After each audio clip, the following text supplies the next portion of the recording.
Hey, I'm Chuck Dransfield here, and today I'm doing a modified version of my usual show. I'm pre-recording. It's going to be short today because I have plans for Thanksgiving. Tentative plans anyway, and I might say plans that are really, literally up in the air. And I say that because I wanted to go visit a couple of dear friends of mine in Palm Springs and go down there tonight, stay overnight, be with them for Thanksgiving tomorrow. But I got a message from one of my friends, my dear friend Stephanie. She said that they are experiencing 70-mile-per-hour winds all along the area and the roadway, and they're being called dangerous. Well, for me, it's particularly a problem because I drive a little tiny convertible sports car. And with my roof, that may not be a good idea. So I'm going to find out what's going to happen. But it just reminds me of the time I drove to Las Vegas, from Los Angeles to LA to Vegas. And it was the middle of January, and it was a very cold night. I was all alone on that highway with nothing but my headlights and the moonlight. If you've ever been out in the desert at night, it is pitch black. I don't even recall there being stars in the sky. So I'm driving. I'm maybe 3.5 hours into my journey. It takes about 5 hours to get there. I had this little tiny tear in my roof, which I didn't think was any big deal. I knew I had to get around to getting it fixed. Well, as I was driving, it just started rip, rip, rip, rip, rip, and then whoosh! The fabric just suddenly ripped and blew off the frame of my rooftop of my car. I mean, it just flew off and went off somewhere out into the vast regions of the Nevada desert, never to be seen again. I'm freezing cold. I'm trying to put the heat up on my car, driving a convertible with the heat on, going down that highway. It was a miserable, miserable drive. The only good thing that came out of it was that my insurance paid for the roof. I needed to get a new one anyway, and that was my little story, but I don't want to repeat that experience ever again. So we'll see what's going to happen for Thanksgiving. I thought, well, what can I do for you guys for a Lucy story for Thanksgiving? And I was thinking back to when Lucy and Desi had their beloved ranch in Chatsworth. And I say ranch in quote-unquote marks because it was actually about 5 acres and a house and maybe a little makeshift garden. They loved it. It was their paradise. I think Lucy and Desi were greatly inspired by their dear friends Clark Gable and Carol Lombard, who really did have a ranch in Encino. And they loved it because it was so far from Hollywood. You know, it was close enough where they could get to the studios to work, but at the same time, it gave them great privacy. It gave them a chance to be in a different world, and a world that was all their own. So Lucy and Desi had their little tiny ranch in Chatsworth, which incidentally was the very first thing they christened with the name Desilu. That's where it came from.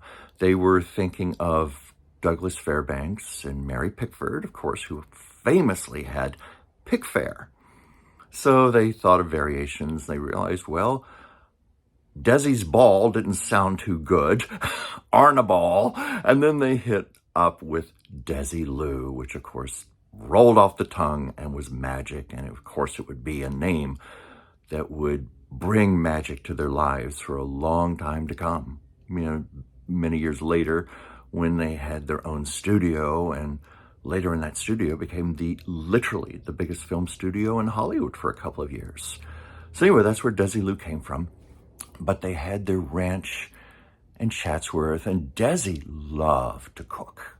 He was a passionate cook, and he loved all of his Cuban dishes.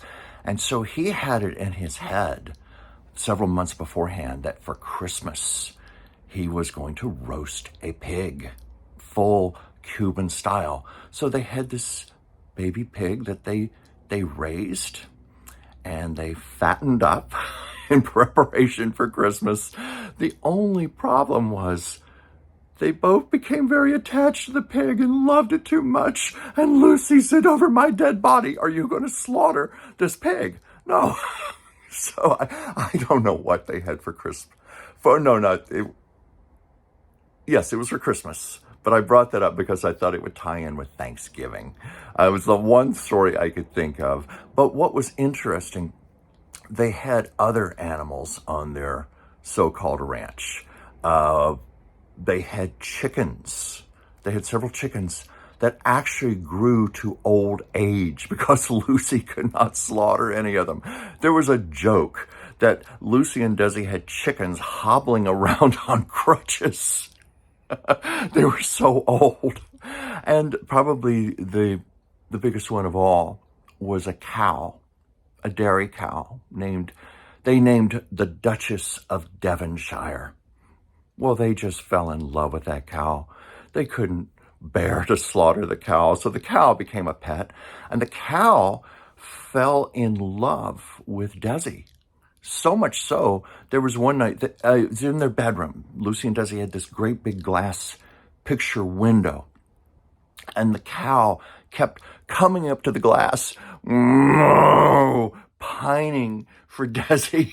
And then one evening they were in bed and they heard a loud, horrible crash. And it was the Duchess of Devonshire. She had walked through the glass window right into their bedroom, up to the bed, and was licking Desi's face. And Lucy said, well, you better tend to your goddamn girlfriend. I think that's maybe the one girlfriend maybe she did put up with. But they loved her, and it was years later when they knew they had to move. They had to move to Beverly Hills for security reasons. They didn't feel it was safe for their two young children anymore. They were getting kidnapping threats. And they just, at huge, huge expense, they paid to have the Duchess boarded at a farm where she lived out her life to the very end and was well taken care of and was always loved by the Arnazes. So I think I will keep this short for now and just wish you all a happy Thanksgiving. I want you to know I'm deeply, deeply grateful to every one of you who has been watching me, watching my videos, sending me incredible messages of support. There are a handful of you have actually spoken to on the phone. I send my love to you, and I just wish everybody a lovely Thanksgiving.